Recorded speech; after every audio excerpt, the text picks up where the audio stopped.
the manager of Manchester United, Mr. Sir Alex Ferguson.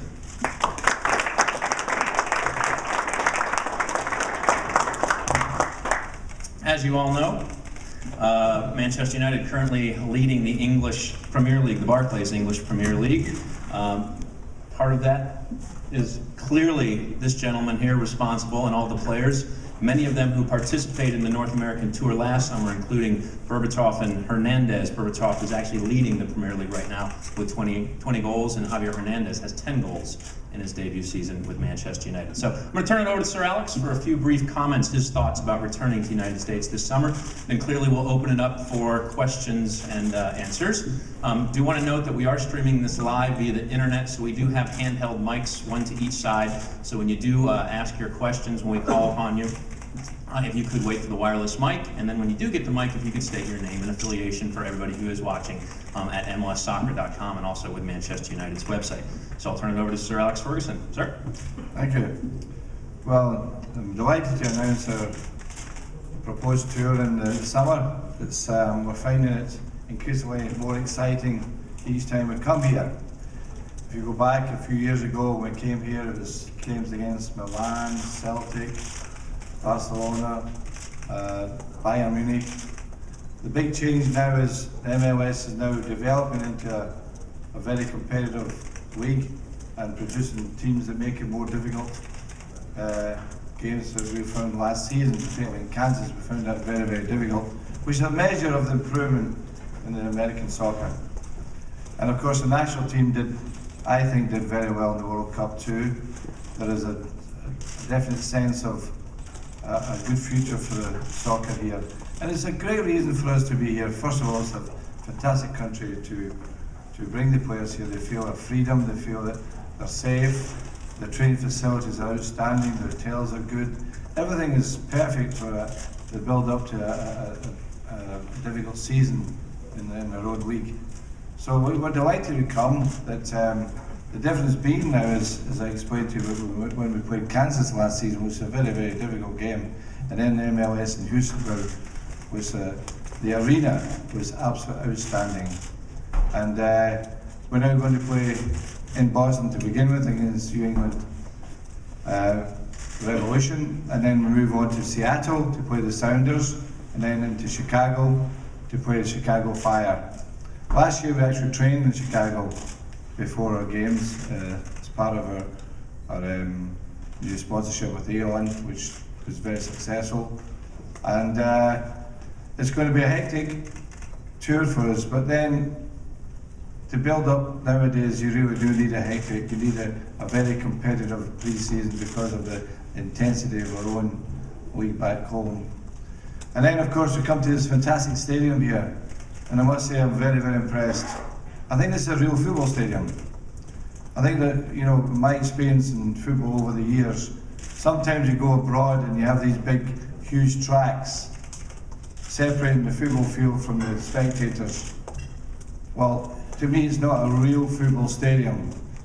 I believe that stadiums like Manchester United and Liverpool and Everton, and we see the Red Bulls are right, and the crowd is right on top of you. It creates a fantastic atmosphere for the players and the spectators. So we're looking forward to that. And I'm sure the MLS will want to do better than they did last year. I'm expecting that.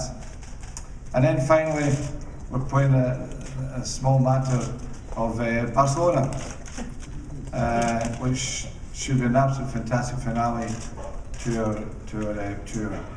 And hopefully that on behalf of all my players, as we're always conscious that we don't want any pre-season injuries, of course, but the intention is to bring all the team with us.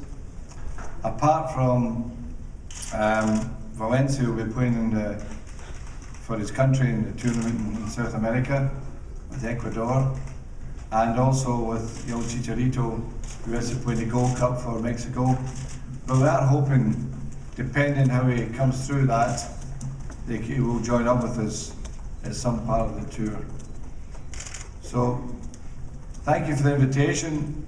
I hope it will endorse Manchester United's reputation and history, which is a rich one, when we come here.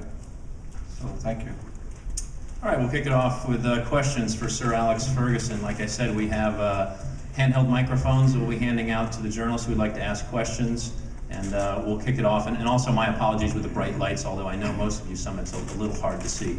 So we'll go ahead and get started. Do we have questions from the journalists in the audience? All right, we'll go down to the gentleman right down here. Like I said, a little hard to see from up front here, so if you could just wait for the microphone. Jackie, if we could take it right up here, the gentleman in the blue shirt, kick it off. Hi, Ernie Palladino from the Associated Press. We'll be finishing up with Barcelona. Where would you put Barcelona as far as football associations throughout the world? Would you rank them number one and ahead of yourself or behind you? Or what? Well, I think this season, hopefully they're reaching a peak, I must say that. But you see, I think, particularly for the coach's perspective, that he's seen the potential finally maturing into something special. His performance against Real Madrid in the league game and the performance against Arsenal in those two games tells me everything I know about Barcelona anyway. But it's a fantastic peak of that at the moment. Hopefully it starts to diminish if we manage to get to the final against them. But they're an example of the way we want to play our football. That's the most important message they give out to the football world. If you look at, for instance, the diminutive size of Xavi and Iniesta, and then it shows so much courage. Not just the courage that they'll not be afraid of a tackle, the courage always to take the ball in any situation. And of course the little magician up front, Messi, absolutely wonderful to watch. And that's, to me, some people may say, oh, stay clear of Barcelona. I think it's a privilege to play against them at the moment. I think it's a test and a challenge. It's a kind of challenge that we hope that if we do play them in another important game as we did in the last few years, that we will learn from that and be better. Excellent. Just continuing on, a brief note, our guest VIPs will be available for one-on-one interviews after the press conference. Sir Alex Ferguson does have to catch a flight, so he will not be available for interviews afterwards. So we'll continue with our questions from the journalists. Who's next? All right, gentleman right over here to my left, and then we'll go back to Jack Bell, and the gentleman next to Jack Bell. All right, go ahead, sir. Sir Alex, Michael Fentz with the Star-Ledger in Newark. You said that the MLS has made this possible for you guys to come here and train against them and prepare for the Premiership. What exactly has changed and evolved the quality of the league in your eyes? Well, development is going to happen in a country the size of the States. The only thing I said some years ago that the weakness in the United States was that where the young kids go when they get to college age, or 16, 17, and there's college football, of course, but they don't have a pyramid system the way they do in the rest of Europe. And that has always been the weakness. So therefore, players have gone abroad to play in Germany and Holland and United Kingdom, of course. But the national team has always held up themselves pretty well. The evidence of previous World Cups have done exceptionally well. So the change is, there's a new league started. If you remember, I came across here in '78 to look at American soccer then when I was the coach at Aberdeen. And there was a different way, different system of playing, the way that we set out the league, I mean. Now we see a far more competitive league, far more organised, and as we experienced last year, teams like Kansas are doing, of a very, very good standard, a very good standard. And I think that's shown itself in the way we are going to approach the games ourselves. It's not going to be easy. We're not expecting it to be easy. Okay, we'll go to Jack Bell next. Sir Alex, how would you compare the opportunities to prepare for the season by coming to the U.S. as opposed to taking the club to the Far East, which you've done in the past?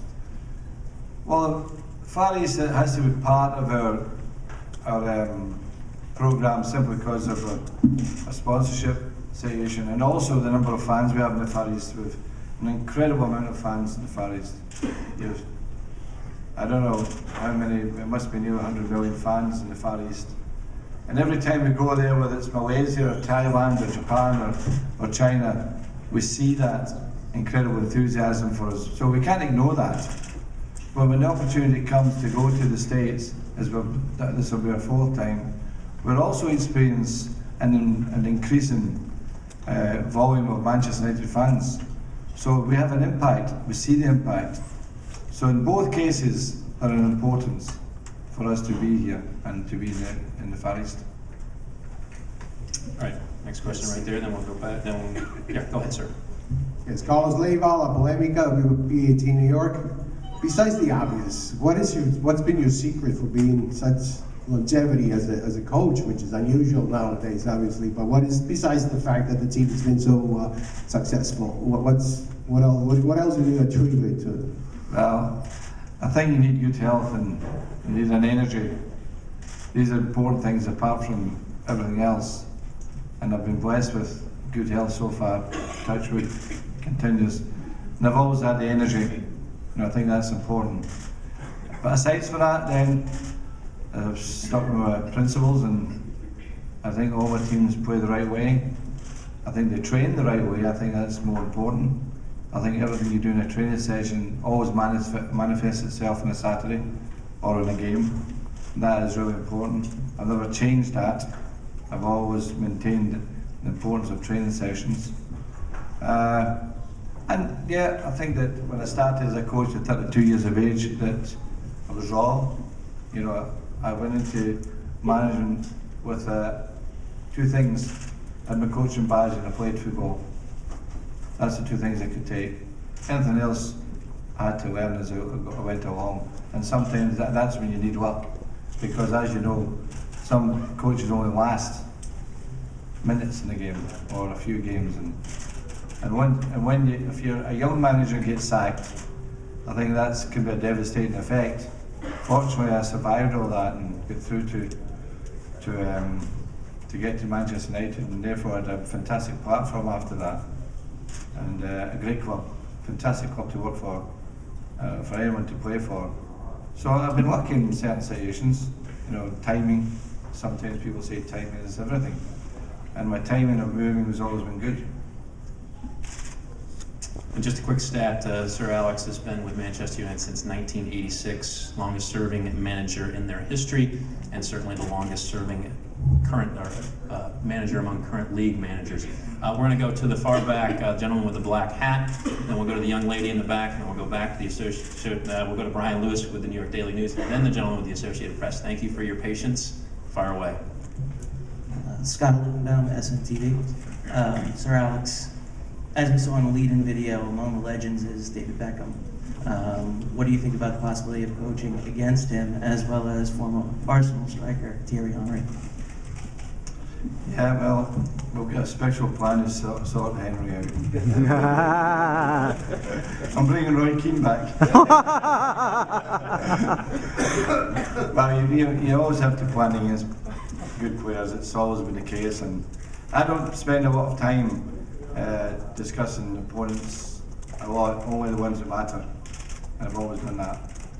And that's, you know, the great players always get that attention, and Terry understands that perfectly well. He's had a great career in the game, so is David Beckham's a great career in the game. And you know, we hope that our own good players will be more important in the game than our opponents. Excellent. We'll go to the next question. Will be the young lady in the back. Then we'll go to Brian Lewis with the New York Daily News, and then back to the gentleman with the Associated Press. Buenas tardes. Esta pregunta la voy a hacer en español. Mi nombre es Dino Domínguez, Ecuador News. Quisiera preguntarle a Sir Ferguson acerca de qué le parece el éxito de Chicharito, Hernandez, cómo ve usted eso y qué aconsejaría a las figuras que están saliendo alrededor del mundo. Sir Alex, I'll help you with the translation here. The question is, what do you see in Chicharito? How you attribute his success at such a young age, and what is your take on his performance so far? Well, it's been nothing but acceleration. When we took him, it reminds me of what we say to a lot of our young players when they come to the club. You know, take time to develop and to settle in to learn the language, to develop physically in the Premier League because it is a physical league. And we then sort of put a time marker on it, and our assessment was that, yeah, it would be a substitute, that type of thing. When he scored his first goal in Houston, Paul Scholes says to me after the game, he says he'll 25 goals. Now, Paul Scholes doesn't say a lot. He's a very quiet lad, great professional, but fantastic judge. He says 25 goals. I said, do you think so? He says 25 goals. So what we're seeing now is that 16 goals with about 8 league games and hopefully a few European ties and FA Cup. It could get to 25 and Scholes would be right.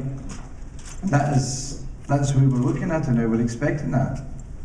You know, had his breaking in period, he was allowed to develop in the club. He could speak English anyway, his English is much better. He comes into training every morning at 9 o'clock, does his own work in the gymnasium. He stays after training with the rest of the players and practices the various parts of his game. The boy wants to be a player, and he's helped with the tradition of his family. I think that gives him an extra encouragement and urge to do well. It's just nothing short of sensational. I'm not even going to attempt to translate all of that, but I spoke too long. En breve, obviamente ha sido algo espectacular. Cuando recibieron a Chicharito por primera vez en el equipo, lo estaban viendo como posiblemente un reserva, alguien que saliera de la banca, pero inmediatamente su ética de trabajo lo llevó a tener oportunidad con Sir Alex. Después del primer gol que anotó, el señor Scott se le aproximó al señor Ferguson y le dijo 25 goles esta temporada. Y bueno, ahorita ya lleva 16 o 17, no entendí bien. Sin embargo, obviamente la ética de trabajo es lo que le ha llevado a ser un joven con mucho éxito, con muchísimo futuro. Y bueno, ya lleva 16 de los 25. All right, our next question will go to Brian Lewis with the New York Post up front there. Sir Alex. Yeah, little microphone if we could, Jurgen. Sir Alex, the question was, speaking of Paul Scholes and Giggs nearing the end of their careers, I mean, do you personally feel the need to infuse even more youth on top of Chicharito, younger guys that are going to, for lack of a better term, outlast you in the club? And with the constant reports of the club's debt, do you think you'll have the funds to be able to do that either in the next window or the window after that? Well, we have certain targets in mind at the moment anyway, and I think that 2 or 3 will be fulfilled, there's no question about that. The Glazer family have always been very supportive of our desires to improve the team. Where we are good at is bringing young players to the club. Like you mentioned Chicharito, but if you look at the last 6 years how we've brought through young players like Ronaldo, Rene, all came in, one was 17, one was 18. We're good at that, and so I don't see why we should change from what we're good at. In the present situation with Chicharito, we have possibly, I think, maybe some of the best young strikers in the country, and Welbeck, who's at Sunderland at the moment, excellent young prospect, and the boy Mamadou at Blackburn, who is also another good prospect. We're particularly strong with young strikers at the moment, for some strange reason. Sometimes it works that way.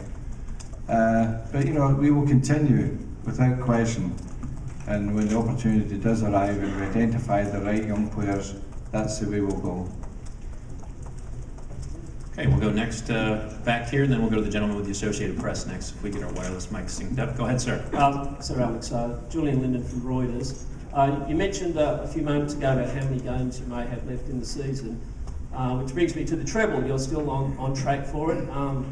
Is it an achievable goal this season, and what's the most difficult leg? It's more difficult than it was in '99, because in '99 we didn't have an injury. And through the last 3 months of the season without one injury. It wasn't to the final game that one player, I think it was Hernandez, got an injury in the week leading up to the final. He missed the game. With no injuries, it was amazing. So that kind of luck is at the moment deserting us, because we have so many injuries, particularly to defenders, which obviously is going to make it more difficult. But there's a great desire to do it, and then when but given the opportunity to achieve that type of target, we'll always try to take it. There is that in the club. I'm happy with that. I think I see the character of the players. I'm definitely happy with that. There's no question with that. They never give in. Never give in.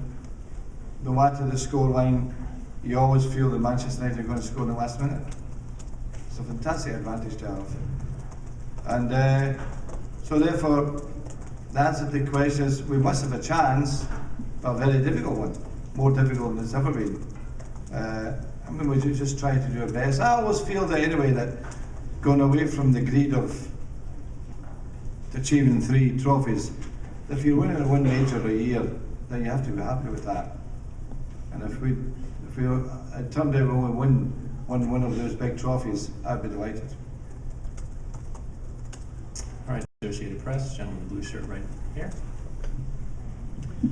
Me again. Could you ever see yourself ending your illustrious career right here in the MLS? No. Okay. How come?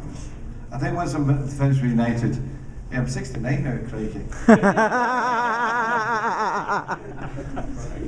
The sand is drifting through. No, I think when I finish United, maybe in a few years' time, then that'll be me. Definitely. Unless Charlie Stewart-Tano can dissuade me. All right, we'll go over here to my right. If you could state your name and your affiliation. Mark Becker with Fordham Ram. Sir Alex, for all the young players in the country who are watching Manchester United on this tour, what advice would you give to them if they want to become a player like a Chicharito Hernandez, for example? Well, there's 2 simple things I always say to players, any young person. One is to practice, and other is to sacrifice. These are important issues. If you want to be a top footballer, you have to sacrifice your time to get there. Your life is not the same as your friends. You can't go out to the disco on a Friday night, you know? You have to concentrate and be the very best, and that means sacrificing a lot of things. Another thing is, without question, practice is the most important part. You know, anyone can play a game of football, you know that. You see it Sunday, pub games, everything. Old men at 50 odd years of age. That doesn't mean you see they're a footballer. But practice definitely helps. It's only 2 things I'd ever give anyone.